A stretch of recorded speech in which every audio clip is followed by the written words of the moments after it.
Hi everybody, welcome to Preservice Chat. Great to have you with us today, and today I've got Christina. It's a new year. Yes, it is. And we thought we would just kind of give us a little reminder, a reset if you like, on microchurch, what it's all about. You were talking earlier off camera just a little bit about, what this season has brought to you and some of the questions. Yeah, I think I have questions that probably a lot of people were wrestling through over the last couple of years as we've had this disruption in all our aspects of our lives, but especially thinking about the church. I think this season has given me time to really ask the question of what really is the church? And in a season when we haven't been able to do the things we've typically done in the past, what elements are required for a church really to be a church? And if the church is the people, then what things should we be letting go of, and what things should we be embracing that maybe we've missed in the past? So I think that's for individuals. Lots of us have been considering those questions, and microchurch was kind of a response, or providing answers. and we've got, on our website, and if you want to hit our website, there's a tab there about microchurch. We've got kind of a definition of the microchurch.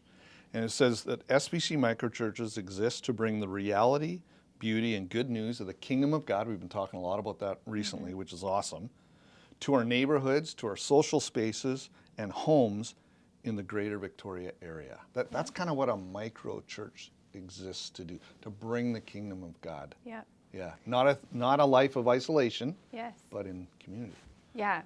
No, and I think what I love about that definition is I think it's a good definition for just what the purpose of the church is. Yeah. That has always been the purpose of the church. And when you look at Acts 2, where it gives us the kind of model of what the early church looked like as they gathered in homes, as they broke bread together, as they studied the apostles' teaching, as they worshiped, as they met each other's needs. I think we went back to that passage as kind of a template for how the church can practically be bringing the kingdom of God, or that is the call that we all have as individual disciples to bring the kingdom, to be disciple makers. But then, as we see in the early church, and then all through church history, that's something that needs to be done in community. It needs to be done with others. And I think we as a Western church, with our sort of come to church, gather together, we lost a bit of that. And we did some of it, and we sort of played around the edges, but we've really intentionalized this. And we've got, about a dozen or so microchurches started. There's others in maybe the incubator stage. They're having conversations and things. And there's some real uniqueness around each one of these groups. Yeah, and I think the microchurch structure is unique because it's not a structure that we just kind of throw at people and wherever you meet or whatever dynamics are in your group, you kind of fit into this microchurch structure. Really, it's about the people. If the church is the people, it's about the people. And then the structure is developed around those people and the needs, and also the specific call that's been put on that group from God. I got a funny story for you. So, when we started our microchurch, Carla shared with the group her frustration with me. And her frustration, love you, Carla, her frustration was that I was unwilling to define what this microchurch was going to look like. And she just was trying to wrap her head around stuff. I totally get it. Yeah. But I was just fighting what some leaders fight, is the idea that I'm going to come up with what this is.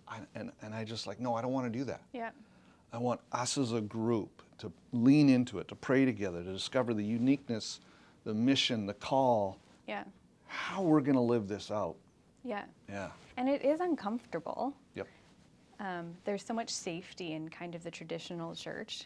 I grew up in that. I understand it. It's easy to follow. And there's some discomfort in not knowing.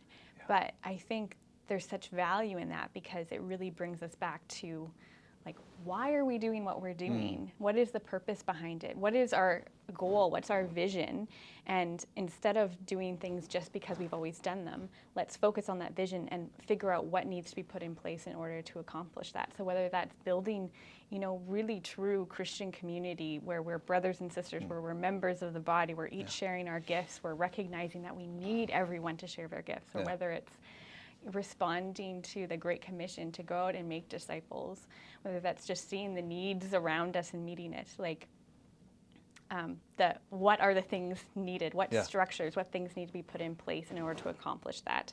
So start with the people, start with the mission, then figure out the stuff around it, rather than what we've done all the other times of starting with the structure. So. Yeah.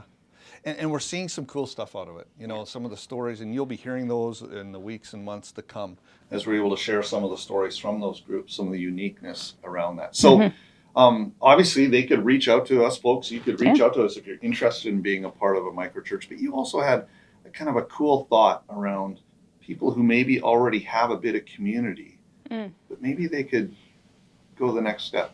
Yeah, I think as we start to kind of let go of some of these ideas of what is required to be a church, we recognize that we already kind of have the foundations. If you are living in community with other believers and you are intentional about centering your lives on Christ and coming together to encourage and to worship and to learn together, whether that's in a formal setting or not, maybe that's the rich soil to grow something, and to maybe start having conversations about what is God calling you as an individual? What is God calling you in community to? Like, is there something that you have been called to, because you have been called, but in this season, in this moment, with the people around you? And that is the church. That's the church being the church. And so don't dismiss that.